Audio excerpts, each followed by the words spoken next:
Allahu Allahu Allahu Allah Allahu Allahu Allahu Allah Allahu Allahu Allahu Allah Hai teman-teman pemirsa channel Kanuru, jumpa lagi dengan kalian dimanapun kalian berada. Dalam kesempatan kali ini saya ingin membahas pertanyaan-pertanyaan sulit yang kemungkinan besar tidak pernah ditemukan jawabannya oleh umat muslim. Pertanyaan ini sendiri saya sudah banyak tanyakan kepada teman-teman saya umat muslim, tetapi jawaban-jawaban yang mereka berikan adalah jawaban-jawaban yang sangat meragukan. Ya, jadi teman-teman yang menyaksikan siaran ini, agar siaran ini berfaedah, agar siaran ini dapat menjangkau banyak orang, sehingga informasi yang teman-teman dengarkan dalam siaran ini juga dapat diikuti, dipelajari, dan dapat didengar oleh teman-teman di luar sana. Maka saya perlu bantuan dari sahabat Kanuru untuk membagikan video ini sebanyak-banyaknya. Kita akan membuat secara cepat supaya video ini tidak terlalu panjang, dan jika ada yang mau untuk membagikannya, mereka tidak kesulitan untuk mendownload dan membagikan video ini. Ya, baik. Ini adalah hal yang luar biasa sekali di dalam Al-Quran. Kita bersyukur nama Isa Al-Masih, meskipun banyak pertentangan ya, bahwa ada yang setuju Isa Al-Masih itu adalah Tuhan Yesus, tetapi ada juga yang tidak setuju.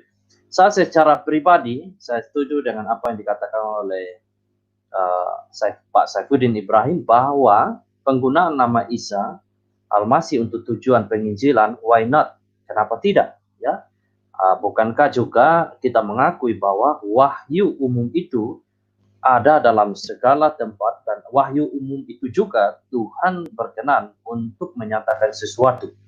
Nah, salah satunya saya mengakui bahwa Al-Quran itu memuat wahyu umum. Oleh Don Richardson, seorang misionaris yang melayani di Papua, berkata bahwa dalam setiap suku bangsa, bahkan dalam setiap agama, ada gantungan kunci yang sebenarnya sengaja diletakkan di sana, di dalam kedaulatan Allah, untuk kita pakai dan membuka sesuatu itu dan menerangkan sesuatu itu yang misteri selama ini. Nah, hal ini yang saya katakan di sini, bahwa salah satu gantungan kunci yang dimaksud itu adalah sebenarnya terdapat di dalam surat 3 ayat 45. Ini berbicara tentang Isa Al-Masih. Bahkan sesuatu yang luar biasa adalah di dalam Al-Quran lebih banyak nama Isa Al-Masih itu disebut ketimbang dari nama Muhammad sendiri. Ya, jadi ini yang kita dapat lihat di screen ini, teman-teman bisa melihat tentang Isa Al-Masih dalam surat 3 Al-Imran ayat 45. Kita akan membedah bagian ini sampai kepada ayat yang ke-55 ya. Membedah dalam hal ini adalah memberikan pertanyaan-pertanyaan untuk merangsang teman-teman kita muslim berpikir beyond the verses ya. Jadi mereka supaya berpikir di balik daripada ayat ini, apa sebenarnya yang terkandung di dalamnya. Itu maksud dari pertanyaan-pertanyaan ini, dan saya melihat sendiri bahwa ini pertanyaan yang kemungkinan sangat sulit sekali untuk teman-teman muslim bisa temukan jawabannya dan memberikan. Saya berharap mereka bisa memberikan jawaban secara jujur. Kita lihat di screen ini dikatakan, sebenarnya kata ingatlah ini tidak ada, ini adalah editan. Saya juga tidak tahu kenapa firman Tuhan yang diakui oleh teman-teman muslim itu ada editan-editan seperti ini ya, tambahan-tambahan seperti ini. Dikatakan di sana, malaikat Jibril berkata kepada Maryam, dia kemudian berkata demikian, wahai Maryam, sesungguhnya Allah menyampaikan kabar gembira kepadamu tentang sebuah kalimat. Di sini disebut firman darinya ya, sebuah kalimat darinya, namanya Al-Masih Isa putra Maryam, seorang terkemuka di dunia dan di akhirat, dan termasuk orang-orang yang didekatkan ya. Jadi di sini tanpa kita mengikuti kata tulisan yang ada dalam tanda kurung ini, maka ini jelas di sini adalah Yesus, Isa, kita pakai kata Isa ya, konteksnya di sini disebut di sini bahwa malaikat itu berkata kepada Maryam, Allah itu menyampaikan kabar gembira kepada Maryam tentang sebuah kalimat. Jadi luar biasa sekali di sini, saya juga terkagum-kagum teman-teman. Isa Al-Masih dalam Al-Quran itu disebut sebagai kalimat. Kalimat di sini adalah disebut dalam kurung itu firman. Ini luar biasa sekali. Sebenarnya dalam bagian ini selaras dengan apa yang kita lihat di dalam Injil Yohanes pasal yang pertama, bahwa Isa Al-Masih itu disebut kalimat, disebut firman, ya.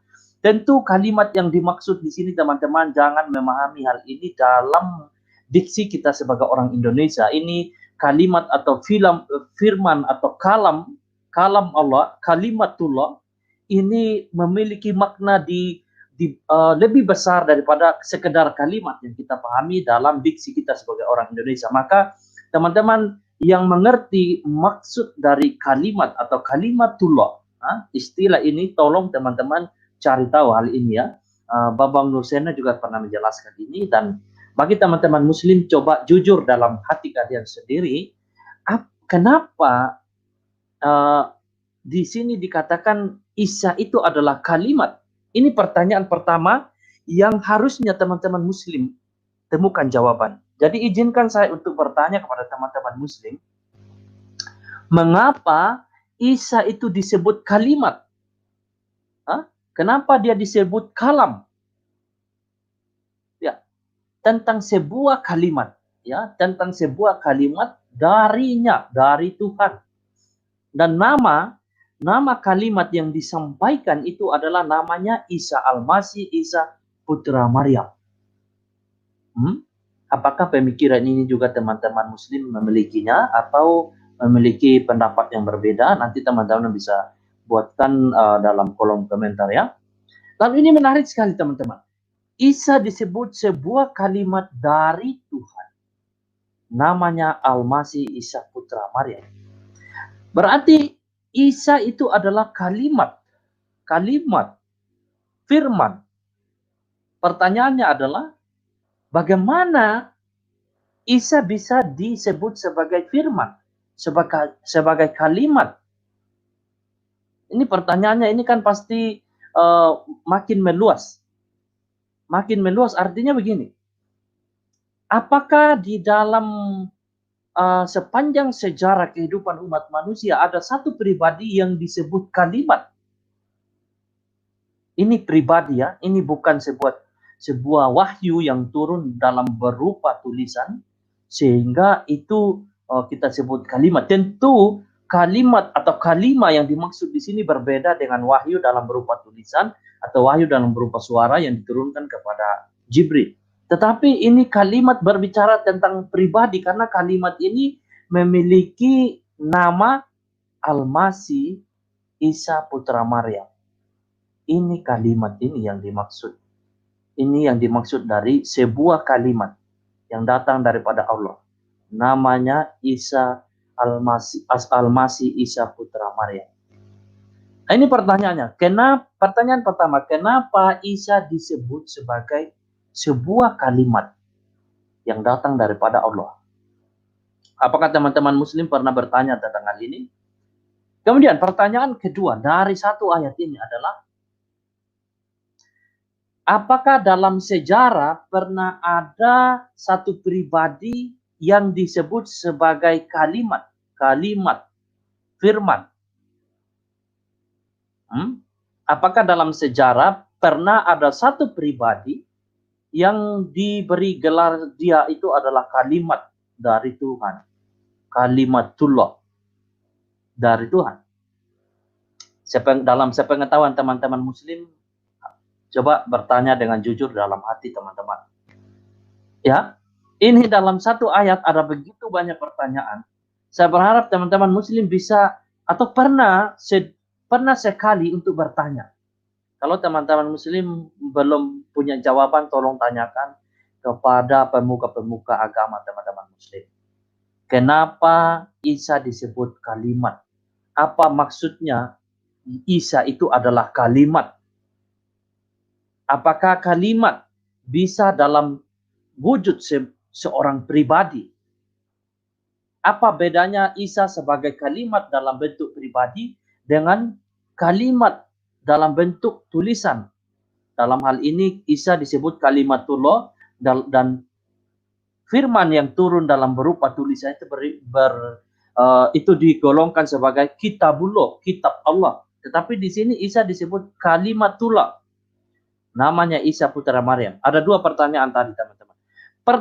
Hal ketiga lagi, fakta yang ketiga tentang Isa Al-Masih di sini adalah bahwa Isa Al-Masih yang merupakan kalimatullah itu, dia terkemuka di dunia dan di akhirat. Wow!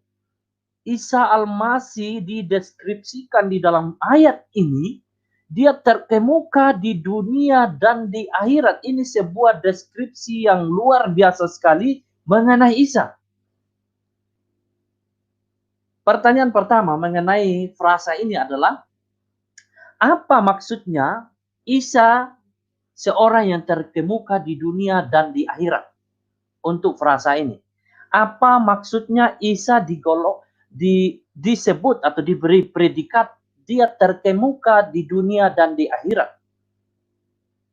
Terkemuka dalam hal ini, kalau dalam pengertian saya, adalah dia itu terhormat, dia itu lebih tinggi, dia itu lebih agung, dia itu lebih mulia daripada yang lainnya. Ya, jadi pertanyaan untuk frasa ini, mengapa Isa disebut terkemuka di dunia dan di akhirat? Kemudian kedua pertanyaan untuk frasa ini adalah, apakah ada pribadi lain di dalam Al-Quran yang diberi predikat atau label sebagai yang terkemuka di dunia dan di akhirat? Saya yakin itu pertanyaan yang ambigu, ya, tidak mungkin. Karena di sini kalau sudah menggunakan kata terkemuka, berarti tidak ada lagi, kan? Tidak ada lagi yang lebih terkemuka dari Isa. Artinya cuma satu ini, cuma Isa inilah yang terkemuka di dunia dan di akhirat. Ya, itu makanya pertanyaan kedua tadi sebenarnya tidak perlu. Nah, maka kita kembali ke pertanyaan pertama. Apa maksudnya Isa itu mendapat diberi predikat terkemuka di dunia dan di akhirat? Ini luar biasa sekali, teman-teman. Ini sebuah informasi yang selama ini mungkin teman-teman muslim lewatkan atau membaca begitu saja, tetapi mereka tidak mengerti maksud daripada frasa ini. Maka saya berharap melalui pertanyaan ini teman-teman bisa juga bertanya secara kritis dalam pikiran kita, mengapa Isa itu diberi predikat terkemuka di dunia dan di akhirat? Kalau sudah berbicara di dunia dan di akhirat, wow, ini sebuah jangkauan cakupan yang luar biasa, teman-teman. Ini sebuah kuasa, sebuah power yang kalau kita katakan unlimited power. Jadi Isa Al-Masih digambarkan dalam Al-Quran, dia itu memiliki unlimited power. Dia punya power yang tidak ada batasnya, karena di sini dia sudah terkemuka di dunia dan di akhirat. Dia tentu sangat berbeda dari nabi-nabi lainnya. Ya, kenapa bukan Musa yang diberi gelar sebagai yang terkemuka di dunia dan di akhirat? Atau Nabi Muhammad yang diakui oleh teman-teman muslim, kenapa bukan dia yang diberi gelar sebagai yang terkemuka di dunia dan di akhirat? Maka teman-teman muslim, tolong pertanyaan ini teman-teman carikan jawabannya. Saya hanya membantu untuk menstimulasi teman-teman mempertanyakan ayat ini. Kalau selama ini mungkin teman-teman hanya membaca berlalu begitu saja, tidak mencoba mendalami makna daripada ayat ini, maka maksud dari pertanyaan-pertanyaan saya ini adalah untuk menstimulasi, merangsang pemikiran teman-teman supaya mengerti, memahami lebih jauh maksud dari surat 3 ayat 45 ini. Dalam frasa selanjutnya, Isa juga disebut dia termasuk orang yang didekatkan kepada Allah. Ini sebuah predikat juga yang luar biasa mengenai Isa hanya dalam ayat 45 ini saja. Ya, jadi sudah ada berapa pertanyaan tadi? Dalam hitungan saya ada sekitar 4 pertanyaan yang saya sudah tanyakan dalam satu ayat ini saja. Oke? Nah, ini supaya meyakinkan teman-teman ini dalam bentuk bahasa Inggris ya. Bahasa Indonesia. Coba kita lihat dalam bentuk bahasa Inggris. Ini teman-teman dalam bentuk bahasa Inggris. Itu tadi versi Al-Quran Kemenak ya, Kementerian Negara kita. Ini dalam versi bahasa Inggris secara internasional.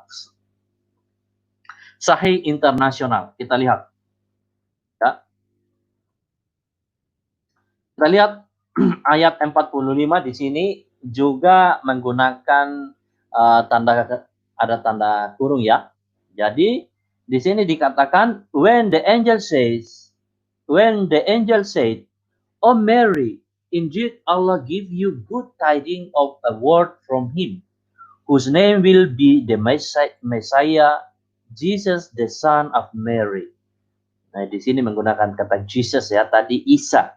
Padahal ada banyak juga kontroversial penggunaan kata Jesus di sini, banyak yang tidak setuju. Tetapi dalam versi Inggris mereka tidak menggunakan Isa tetapi Jesus. Jesus the son of Mary, distinguished in this world and the hereafter and among those brought near to Allah. Ya, jadi di sini jelas juga dikatakan bahwa Jesus is a word from him.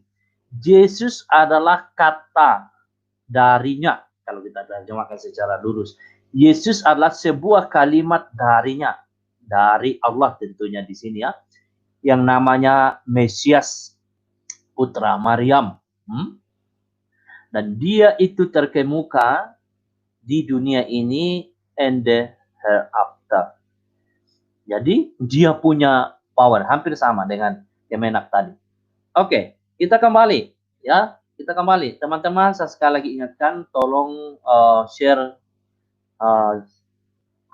siaran ini supaya banyak yang menyaksikan video yang sedang live untuk saat ini. Oke, kita lihat. Kita lihat dalam versi bahasa Indonesia oleh Kemenak.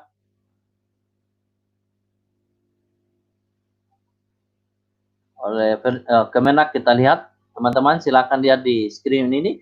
Nah, kita lihat ayat yang ke-46 ya. Saya ulang lagi di 45. Pertanyaan pertama supaya teman-teman muslim bisa catat ya.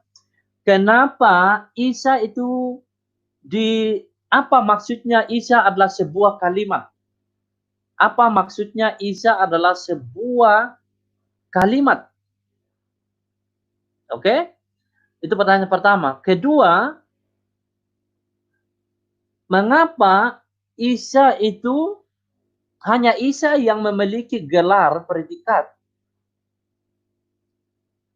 kalimat yang berasal dari Allah? Ketiga, mengapa hanya Isa memiliki predikat terkemuka di dunia dan di akhirat? Kenapa bukan nabi yang lain? Keempat, apa maksudnya Isa itu terkemuka di dunia dan di akhirat?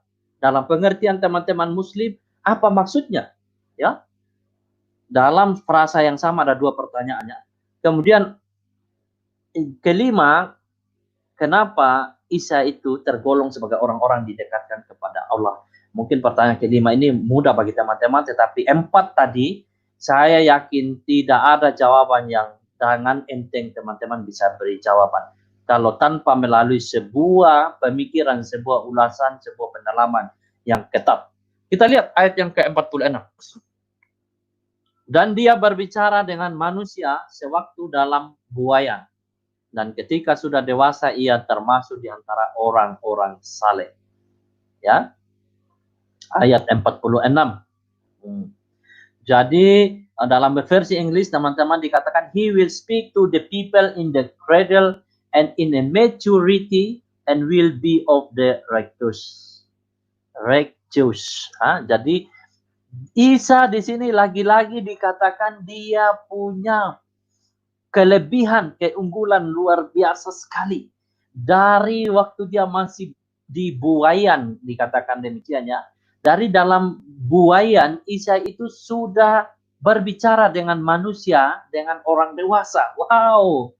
Nah, kalau kita perhatikan, Tuhan itu melakukan satu mujizat selalu punya maksud, selalu punya rencana. Tidak ada satupun suatu keajaiban, suatu mujizat yang berlaku begitu saja tanpa suatu maksud dan rencana. Maka ini sebuah pertanyaan juga yang perlu teman-teman muslim tanyakan seiring dengan pertanyaan di atas tadi. Mengapa hanya Isa yang boleh berbicara kepada manusia dewasa waktu ia masih ada dalam buaya?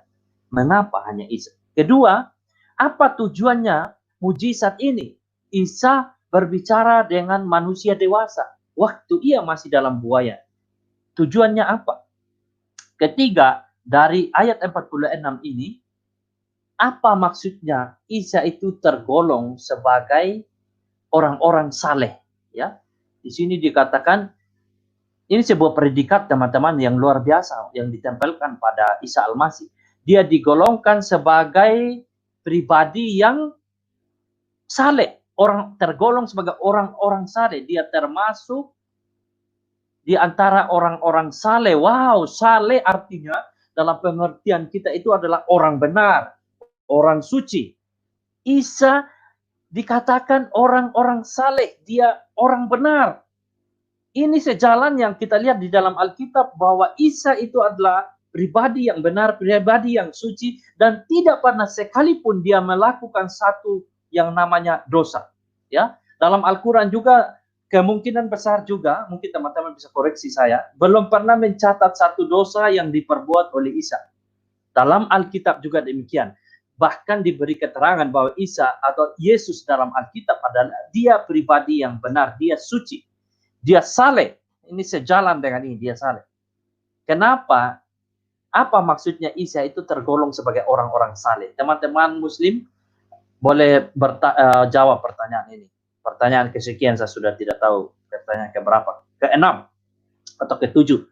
Kenapa? Apa maksudnya Isa tergolong sebagai orang-orang saleh? Apa maksud saleh di sini?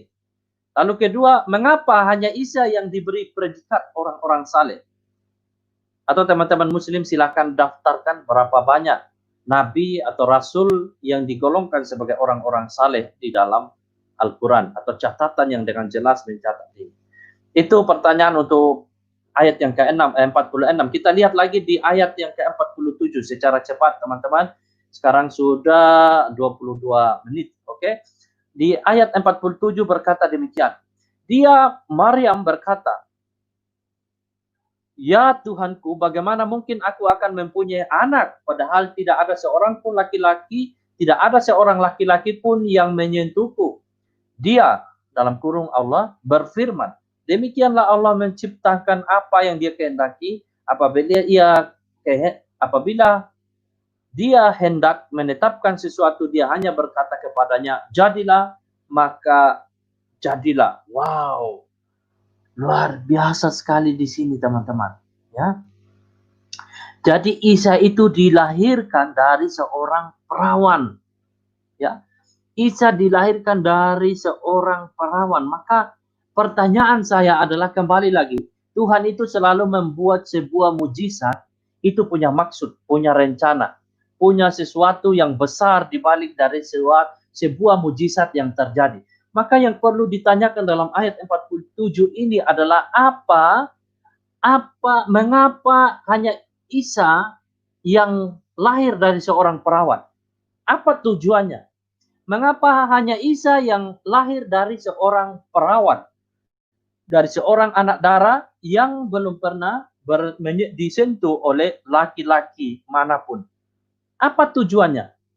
Kembali lagi tadi, Tuhan selalu membuat satu mujizat dengan satu maksud, satu tujuan yang luar biasa. Bukan hanya suatu main-main saja Tuhan buat satu peristiwa ajaib, peristiwa supranatural tanpa ada maksud dan tujuan. Dalam penjelasan teman-teman muslim, mengapa Isa harus lahir dari seorang perawan? Apa tujuannya? Saya mohon teman-teman muslim bisa menjawab hal ini dengan dewasa, open-minded. Jangan anti kritik, jangan cepat untuk terbakar, jangan cepat untuk menghujat, dan lain sebagainya. Ini era modern. Ini era di mana semua ajaran agama diuji di meja internet. Semua orang sedang diuji. Agama Kristen juga sudah berabad-abad itu diuji di meja debat. Diuji sedemikian rupa, dikritik, dihina, dibedah sedemikian rupa. Maka saya juga minta teman-teman muslim di Indonesia, marilah kita berusaha untuk memaknai era keterbukaan ini dengan berpikir secara kritis dan dewasa. Bukan zamannya lagi kita pakai bakar-bakaran, hujat sana, hujat sini. Tidak ada gunanya lagi. Kalau kita mau saling memahami, mari kita saling terbuka untuk belajar, untuk memberi jawaban, untuk bertanya, untuk ditanya, untuk memberi jawab, dan untuk dijawab. Oke, kita lanjut lagi. Pertanyaan kesekian.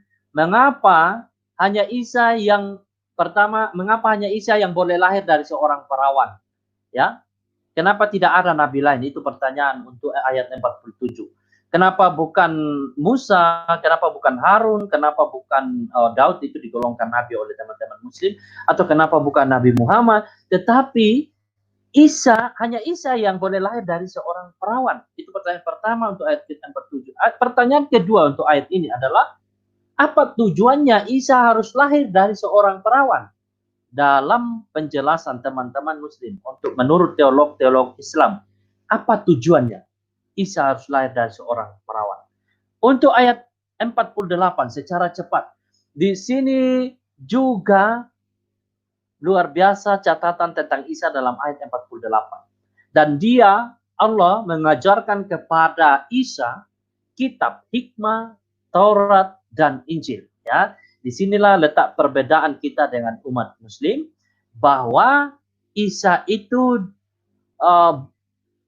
tidak disebut Injil dalam pandangan kita orang Kristen. Isa itulah Injil, itulah kabar baik, kabar sukacita itu. Tetapi teman-teman Muslim, di sini Injil itu adalah sebuah kitab, ya, sebuah kitab, sama dengan Al-Quran, sama dengan Taurat, kitab hikmat. Jadi di sini dikatakan Allah mengajarkan kepada Isa kitab hikmat, Taurat, dan Injil.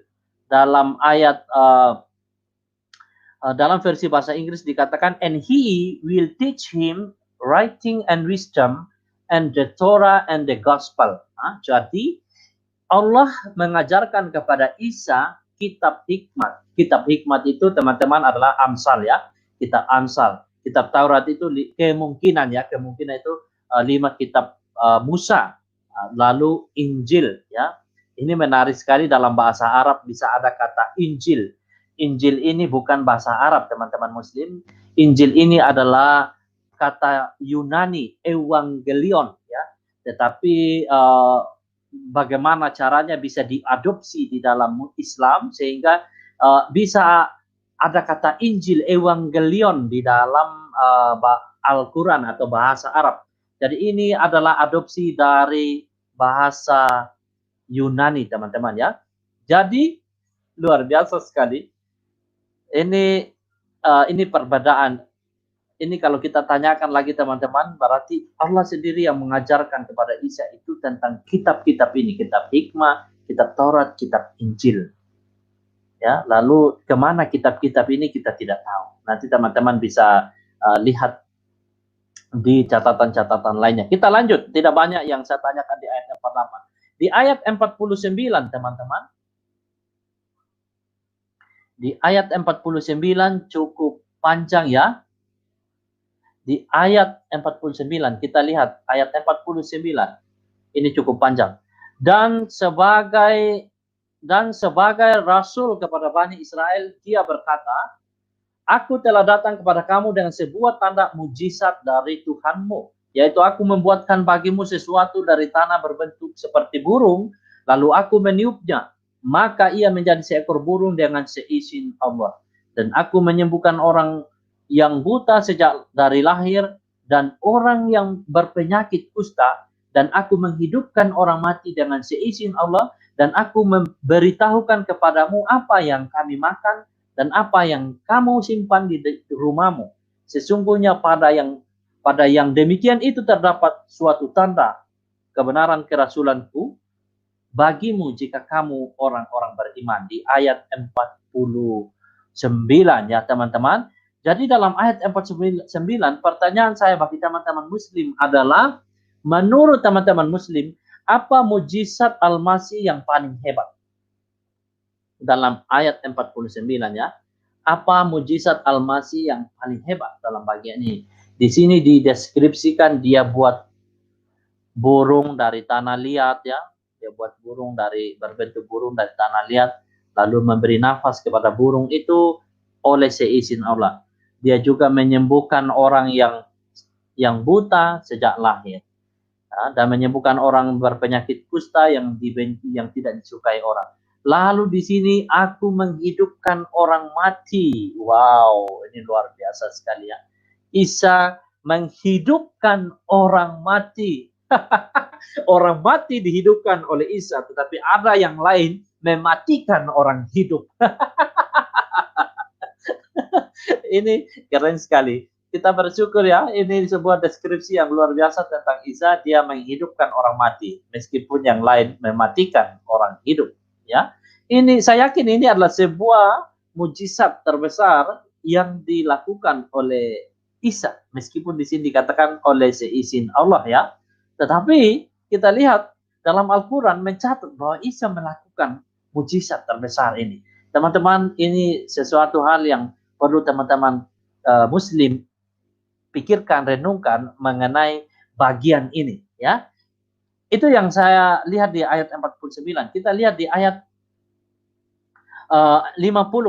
Di sana dikatakan, dan sebagai seorang yang membenarkan Taurat yang datang sebelumku, dan agar aku menghalalkan bagi kamu sebagian dari yang telah diharamkan untukmu, dan aku datang kepadamu membawa suatu tanda mujizat dari Tuhanmu, karena itu bertakwalah kepada Allah dan taatlah kepadaku. Wow, keren sekali ya. Jadi Isa itu yang menentukan apa yang halal dan apa yang haram bagi kita. Ini sebuah pertanyaan juga yang perlu saya tanyakan ya. Apa maksudnya Isa yang menentukan yang halal dan yang haram? Kalau Isa yang menentukan apa yang halal dan yang haram, lalu di manakah catatan-catatan itu tentang apa yang halal dan haram itu? Di mana catatan itu ada supaya kita ini bisa pelajari begitu? Di mana ini terdapat? Karena dikatakan bahwa Injil itu sudah tidak ada. Lalu bagaimana kita bisa menemukan catatan ini tentang yang halal dan yang haram? Nah, teman-teman muslim yang sudah mengatakan bahwa tidak ada lagi Injil itu, sudah dipalsukan, sudah diubah. Lalu bagaimana kita tahu tentang yang halal dan yang haram yang ditentukan oleh Isa ini? Ini pertanyaan untuk ayat 50. Ya. Jadi jangan salahkan kalau sampai ada orang yang tidak tahu lagi yang halal dan yang haram. Karena catatan dari Isa mengenai hal ini tidak ada lagi. Injil itu sudah dipalsukan, yang asli tidak ada lagi dari kitab Injil itu. Ya, teman-teman muslim yang punya penjelasan hal ini, mohon teman-teman beri jawaban penjelasan dengan kepala dingin, jangan dengan kepala yang panas berapi-api sampai keluar asap ya. Aku datang kepadamu membawa suatu tanda mujizat dari Tuhanmu, karena itu bertakwalah kepada Allah dan taatlah kepadaku. Wow, Isa di dalam hal ini menuntut sebuah loyalitas dari pengikutnya.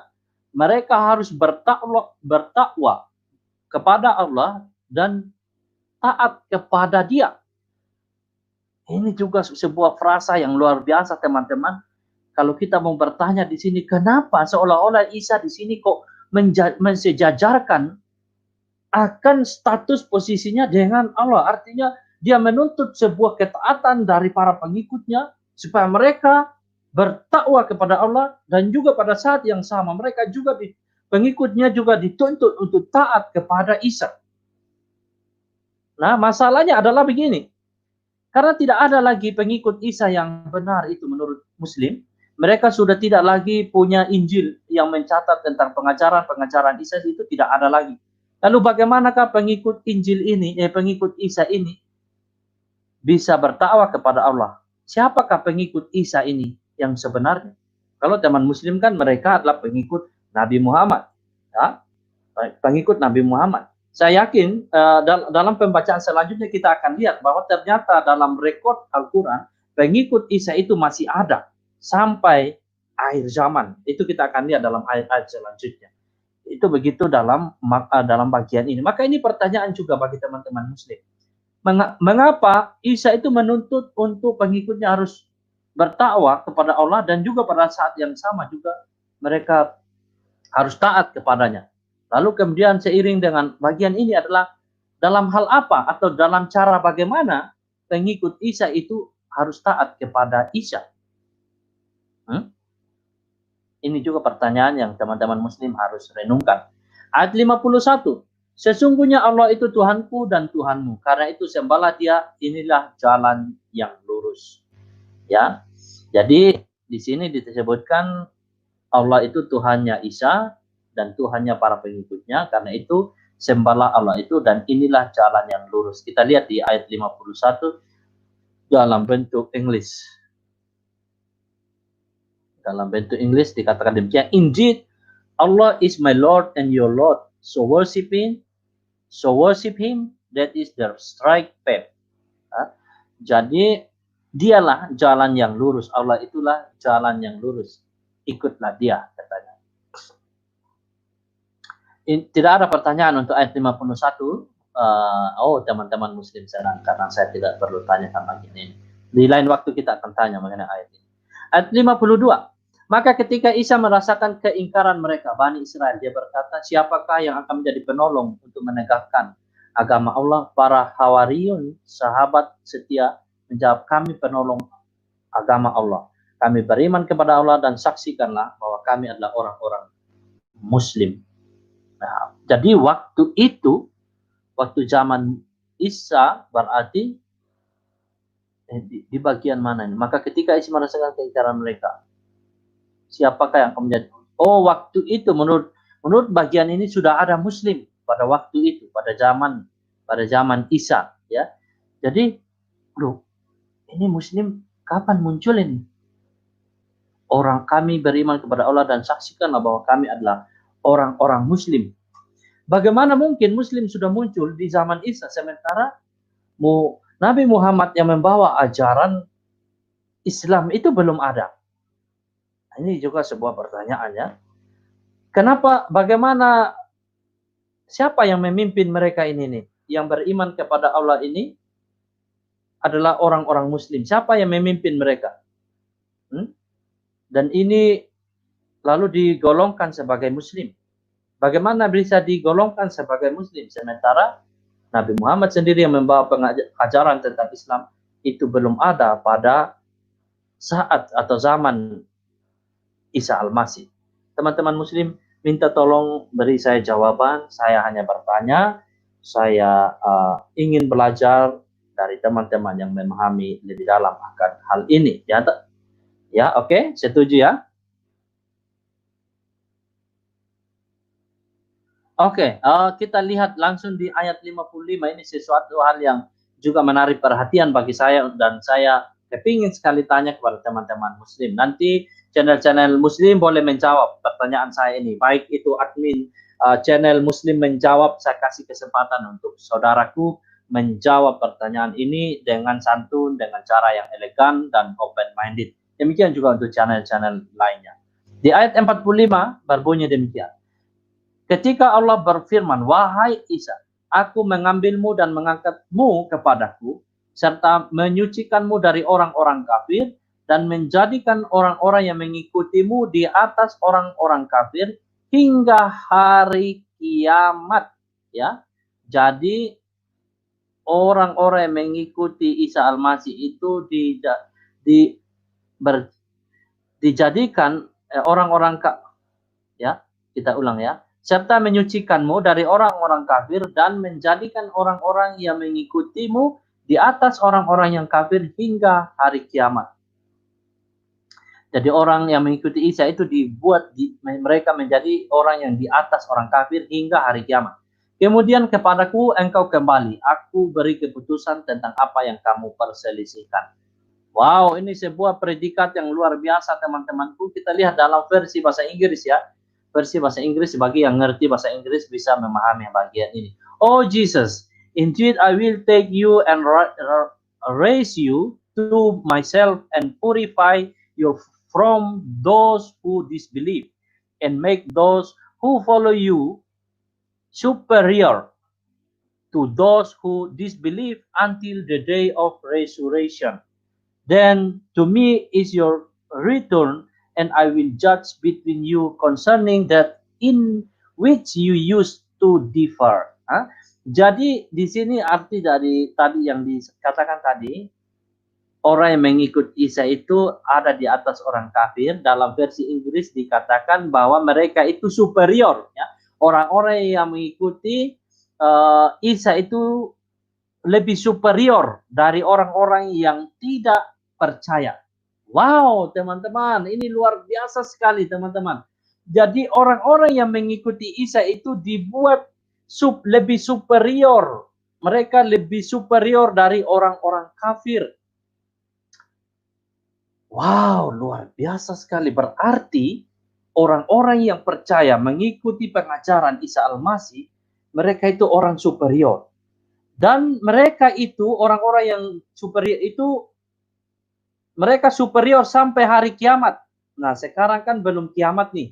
Kita belum sampai kiamat. Artinya bahwa menurut ayat ini, pengikut Isa itu masih ada sampai hari ini dan status mereka itu superior di atas orang-orang kafir. Wow. Berarti masih ada pengikut Isa yang mengimani Injil, membaca Injil, dan mentaati Injil, mentaati Isa seperti yang dikatakan di ayat di atas sana. Untuk mereka bertakwa kepada Allah dan taat kepada Isa. Artinya bahwa pengikut Isa ini masih ada. Karena kita belum sampai di hari kiamat, teman-teman. Kita belum berada di hari kiamat. Berarti ini luar biasa sekali. Pengikut Isa ini, orang-orang superior ini masih ada dan mereka superior. Mereka masih ada sampai hari kiamat. Pertanyaan saya ini adalah, siapa ini pengikut Isa yang lebih superior dari orang-orang kafir ini? Siapa mereka? Wow, ini luar biasa sekali, teman-teman. Waktu saya baca bagian saja bertanya-tanya, di mana mereka ini? Siapa mereka? Di mana mereka? Karena ini jelas sekali. Mereka superior itu sampai hari kiamat. Artinya, mereka masih ada sampai sekarang karena belum kiamat. Sekali lagi teman-teman muslim, apakah kalian pernah bertanya mengenai bagian ini? Dan apakah juga teman-teman sudah menemukan jawabannya atas ayat ini? Kalau teman-teman muslim sudah pernah bertanya tentang hal ini dan sudah punya jawaban, sudilah kiranya memberikan jawabannya. Karena saya benar-benar ingin tahu mengenai maksud dari bagian ini. Ya, itulah pertanyaan-pertanyaan saya, teman-teman, yang saya selama ini waktu membaca bagian ini terus tanyakan. Pernah juga saya bertanya kepada imam waktu saya pergi ke suatu tempat bersama dengan sahabat saya mengunjungi, ada hampir kurang lebih 5 masjid yang saya sambangi dengan teman saya, orang Padang. Kami pergi ke 5 masjid itu. Dari 5 masjid itu, hanya 1 imam yang bersedia untuk kami tanyakan. Ke 4 masjid yang lainnya, imamnya tidak bersedia. Atau orang yang menjaga masjid itu tidak bersedia untuk memberikan jawaban. Tapi salah satu imam itu mempersilahkan kami dan dengan senang hati dia membaca dan menjelaskan kepada kami. Tetapi ketika pertanyaan-pertanyaan ini saya tanyakan bersama dengan teman saya, kami pertanyakan pertanyaan-pertanyaan tadi, ternyata imam itu juga kaget luar biasa. Terutama yang ia kaget adalah maksud daripada kalimat di ayat 45 tadi. Kenapa Isa itu disebut kalimatullah? Kenapa hanya dia yang memiliki predikat atau label sebagai kalimatullah? Termasuk juga sampai di ayat 55 tadi, ia pun juga tidak punya jawabannya. Jadi saya sangat berharap teman-teman. Assalamualaikum warahmatullahi wabarakatuh. Dari soal-soal yang ditanyakan oleh akun Kanuru mengenai Ali Imran ayat 45 sampai 56 ya.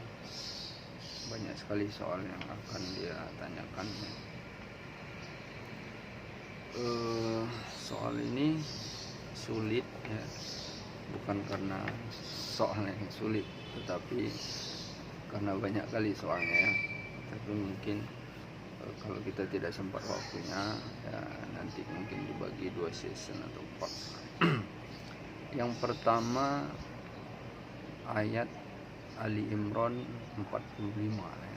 Jadi supaya jelas, jadi supaya jangan berkelit lagi, kita akan menjelaskan ayat ini ya, secara rinci ya, supaya jangan lagi terjadi polemik. Ayat 45 ya, surah Ali Imran, saya bacakan ya. Bismillahirrahmanirrahim. Idz qalatil malaikatu ya Maryam innallaha yubashshiruki bikalimatin minhu ismuhul Masihu Isa bin Maryam wajihan fid dunya wal akhirah wa minal muqarrabin ya. Nah, ini kita dari konteks ayat saja ya. Mungkin mereka tidak percaya tafsir, oke, kita dengan konteks ayat. Pelan-pelan kita artikan ya. Ya, satu-satu. Idz qalatil malaika. Idz tatkala ya. Qalatil ya, dia menggunakan qalat karena al malaikah itu bentuknya muannas ya. Jadi di sini yang berkata ya, qalat ini yang berkata adalah malaikah. Jadi tatkala telah berkata akan malaikah. Siapa yang dimaksud malaikah di sini? Yaitu Jibril alaihissalam. Apa kata Jibril alaihissalam ya, atau kata malaikat itu? Ya Maryam, wahai Maryam, innallaha, inna sesungguhnya Allah ya, sesungguhnya Allah yubashshiruki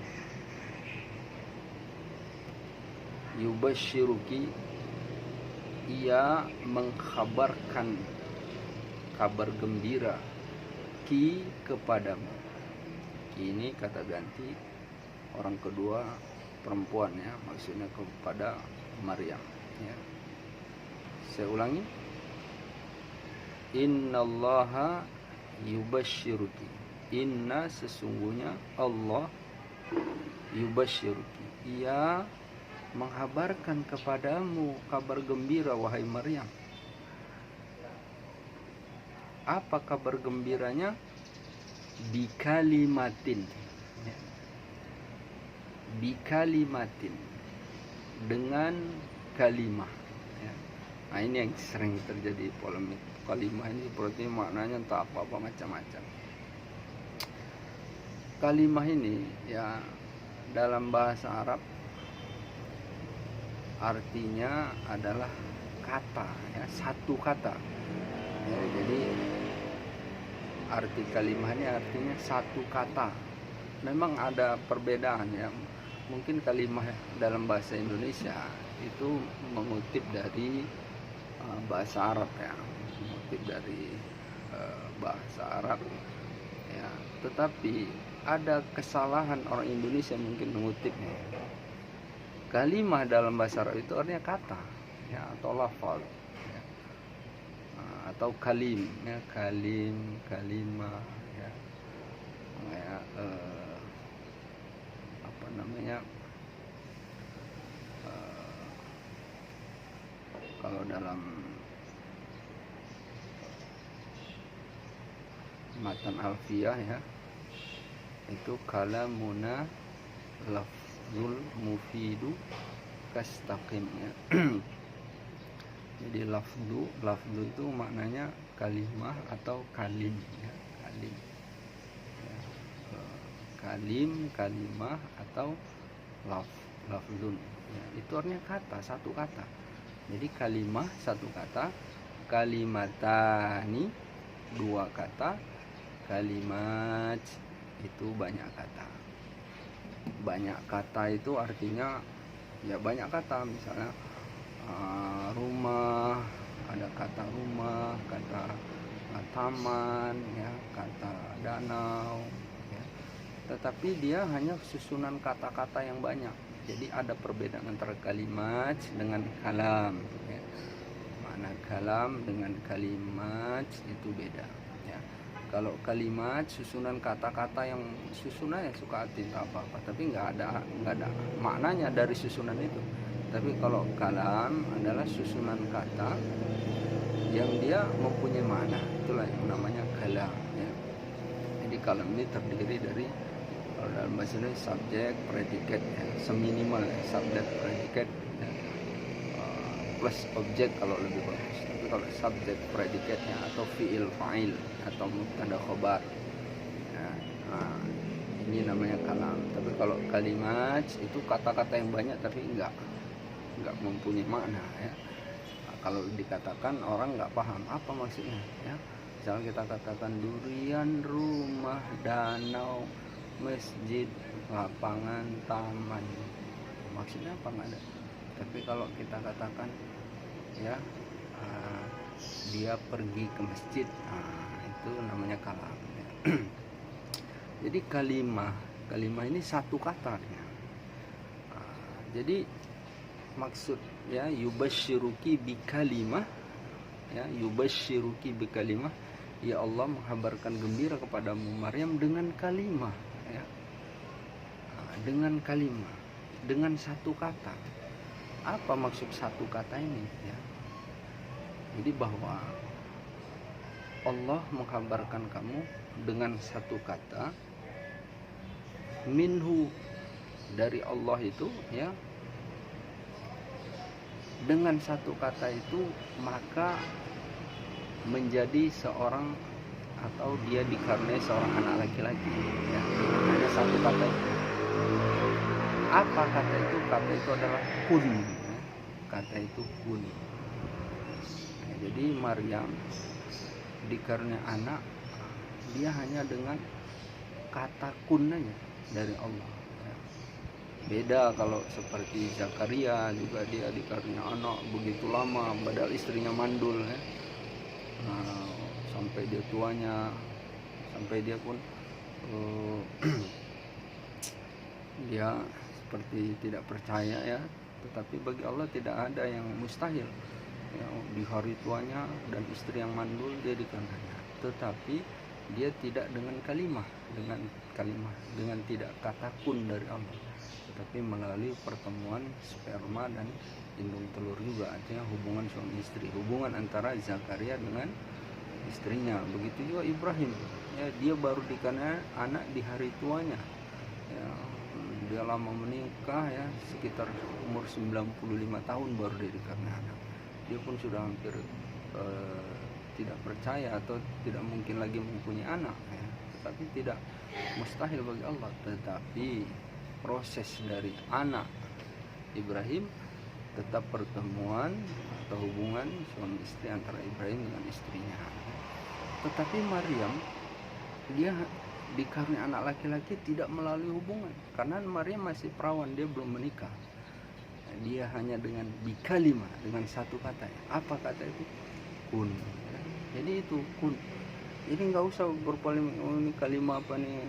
Kemudian kalimah dalam bahasa Indonesia dengan bahasa Arab itu beda. Kalimah dalam bahasa Indonesia itu kalam dalam bahasa Arab, ya. Sedangkan kalimah yang dimaknakan orang Indonesia, yaitu susunan subjek, predikat, dan objek, itu dalam bahasa Arab namanya kalam, ya. Jadi kalimah itu hanya kata, satu kata, artinya satu kata. Apa kata itu? Kun, ya, kun, jadilah, kun, jadilah, ya. Fayakun, maka ya langsung jadi. Itulah Allah, kuasa Allah subhanahu wa ta'ala, ya. Kemudian ismuhul masihu Isa bin Maryam, inilah kelebihannya Allah yang berikan kepada Nabi Isa alaihissalam. Jadi namanya pun adalah pemberian Allah, atau nama itu dari Allah Subhanahu wa taala, ya. Ismuhul Masih Isa bin Maryam, ya. Namanya adalah Al-Masih Isa bin Maryam. Jadi namanya pun dari Allah. Namanya itu pemberian dari Allah Subhanahu wa taala. Ini kelebihan, ya. Ini adalah keutamaan Isa yang diberikan Allah Subhanahu wa taala. Dan keutamaan ini setiap nabi Allah berikan. Ini namanya mukjizat, ya. Mukjizat ini hanya diberikan kepada nabi dan rasul. Jadi salah kalau bahasa-bahasa yang mengatakan mukjizat saat ini itu salah. Jadi kalau yang diberikan kepada nabi dan rasul itu namanya mukjizat, ya. Seperti Nabi Musa, dia bisa membelah lautan, ya. Kemudian dia bisa tongkatnya menjadi ular yang besar, memakan ular-ular dari penyihir-penyihir Fir'aun, ya. Kemudian tongkatnya ketika dia ketukkan, ya, itu memancar air, ya, dari 12 mata air.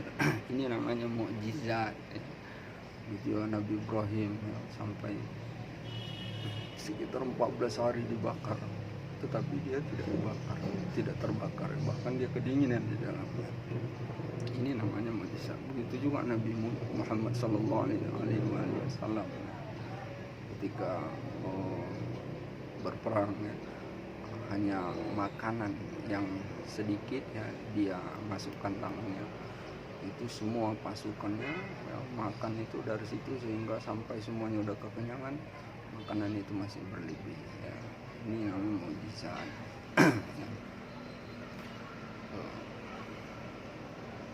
Dan banyak lagi, ya. Kalau kita baca sirah nabawiyah, ya, mukjizat Rasulullah sallallahu alaihi wasallam. Wajihum fid dunya wal akhirah, ya, yang dia terpandang di dunia dan akhirat. Ini satu kelebihan, ya, kelebihan yang Allah berikan kepada Nabi Isa alaihissalam. Dia terpandang di dunia dan di akhirat. Maka yang Allah berikan kepadanya ini tidak membuat manusia ini malah menuhankan dia, ya. Dan kita harus mengakui, dan kita harus memuliakan, karena ini adalah berarti yang dimuliakan oleh Allah Subhanahu wa taala. Ya. Benar pada Rasulullah sallallahu alaihi wasallam banyak, ya, tapi kita sekarang jelaskan tentang konteks ayatnya, ya. Wa minal muqarrabin, dan dia termasuk orang-orang yang didekatkan oleh Allah Subhanahu wa taala. Tetapi dari keutamaan daripada Nabi Isa alaihissalam ini, dia bukan Tuhan. Keutamaan itu adalah pemberian Allah Subhanahu wa taala, ya. Jadi semua pun yang dia lakukan itu bisa terjadi biiznillah, dengan izin Allah. Tanpa izin Allah itu nggak akan terjadi, ya. Mustahil terjadi. Makanya nanti pun kita bacakan ayat, ya, bagaimana dia bisa menghidupkan orang mati dan sebagainya, ya.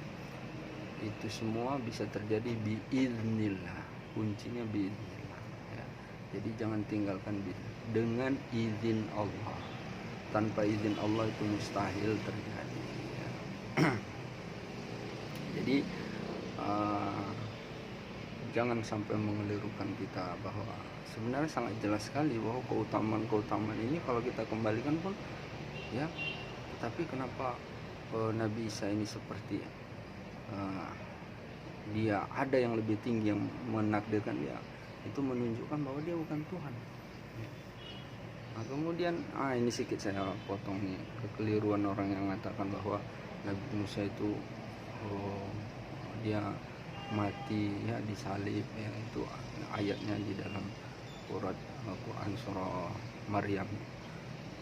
Wassalamun, itu ada dua, ya. Wassalamun alaihi yauma wulida wa yauma yamutu wa yauma yub'atsu hayya, ya. Kemudian wassalamu alaihi yauma wulidtu wa yauma amutu wa yauma ub'atsu hayya. Kita perhatikan ayatnya. Wassalamu, ya. alaihi, ya. Ya. Yang kedua ayatnya ini ada wassalamu alayya, ya. Dan keselamatan atasku, ya. Keselamatan atasku yauma wulitu, ya. Yauma pada hari, wulitu aku telah dilahirkan, ya. Wulitu di situ adalah fi'il madhi bina majhul, maknanya lampau. Ingat maknanya apa? Lampau. Wulitu, ya, aku telah dilahirkan. Kemudian wa yauma amutu, wa yauma dan hari, amutu aku akan mati, ya, aku akan mati. Karena amutu itu adalah fi'il mudhari, ya. Nah, dia bukan kalimat yauma mutu, ya. Kalau dia katakan yauma mutu, pada hari aku telah mati, aku telah dimatikan. Tapi di situ dikatakan amutu, aku akan mati. Berarti dia belum mati, ya. Dia belum mati, ya. Nah, karena di situ fi'il mudhari, ya. Yamutu, tamutu, amutu, ya. Jadi dia domirnya aku, ya. Bina dia mutakallim, ya. Kata gantinya aku, ya. Amutu, aku akan mati. Berarti dia belum mati. Wa yauma, dan pada hari, uba'asu, aku akan dibangkitkan. Jadi dia belum dibangkitkan. Aku akan dibangkitkan, ya. Kalau di situ telah dibangkitkan, di situ kalimat wa yauma bu'istu, ya. Wa yauma bu'istu, dan hari aku telah dibangkitkan. Jadi bedakan, ya. Wulitu itu fi'il madhi, ya, amutu fi'il mudhari, aku akan. Jadi artinya dia belum mati, ya. Nah, jadi jelas sekali, nggak ada pertentangan dengan Quran surah An-Nisa 171. Oh, qauli inna qatalna masih Isa bin Maryam Rasulullah wa ma qataluhu wa ma salabuhu walakin syubbiha lahum. Perkataan orang-orang wa qaulihim inna qatalna masih. Jadi orang itu mengatakan sungguh kami telah membunuh Isa putra Al-Masih putra Maryam, ya. Kata Allah wa ma qataluhu wa ma salabuhu, dan tidaklah mereka membunuhnya dan tidak mereka menyalibnya, walakin syubbiha, akan tetapi diserupakan. Jadi ini tidak ada pertentangan dengan Quran surah Maryam, ya, karena surah Maryam ini pun menjelaskan bahwa Nabi Isa ini belum dimatikan, ya. Bedakan, ya. Wassalamu alayya, ya, yauma wulitu fi'il madhi bina majhul, aku telah dilahirkan. Jelas dia udah dilahirkan. Tapi di situ wa yauma amutu, ya, dan pada hari aku akan mati. Aku akan mati. Berarti dia belum mati. Tapi kalau dia kata wassalamu alayya yauma wulitu wa yauma mutu, ya, wa yauma bu'istu, di situ susunannya fil madhi semua berjelas. Tetapi di situ jelaskan keterangan waktunya. Yang lahir dia udah lahir, tapi mati dia belum mati, ya. Oke. Kemudian, ya,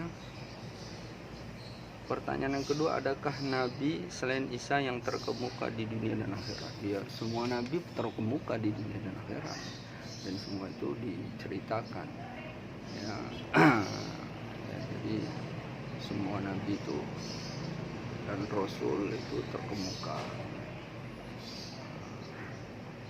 dan